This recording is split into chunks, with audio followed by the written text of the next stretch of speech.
of law. It's a great day for the Justice Department, and it's one that's been a long time coming, and one that every American should have been waiting for with bated breath. And so I echo what the President said and Attorney General Bondi, that the Supreme Court did a great thing today, not only for this administration, but for every American in this country.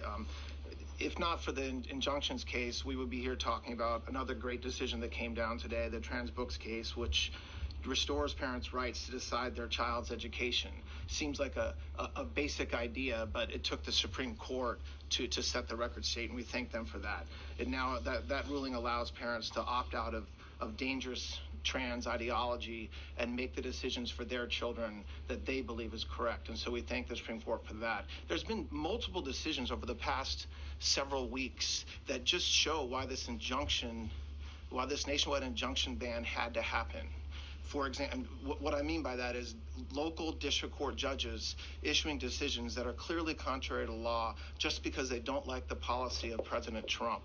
And when it gets to the Supreme Court has to correct it. But that takes time. The Attorney General thanked our lawyers, and I'll do it again.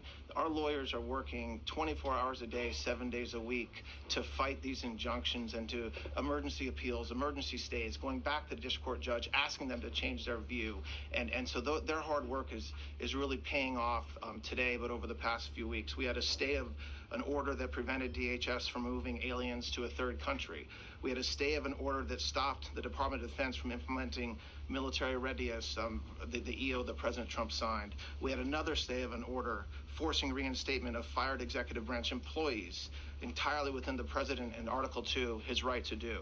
We had a stay of, as you all know, of numerous DOJ cases. And again, every one of those stays requires a tremendous amount of work and effort by the lawyers and parties involved, and they should be doing other work. They should be doing the work that the president and this administration demands and has a right to demand, and not fighting these local judges who don't make decisions based on the law. They make decisions because they just simply don't agree with the administration's decision about a policy, and that's wrong. Thank you.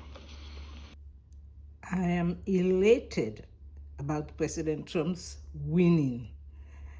These radicals in Congress, these radical judges tried to set his office backward, and he was elected on those policies.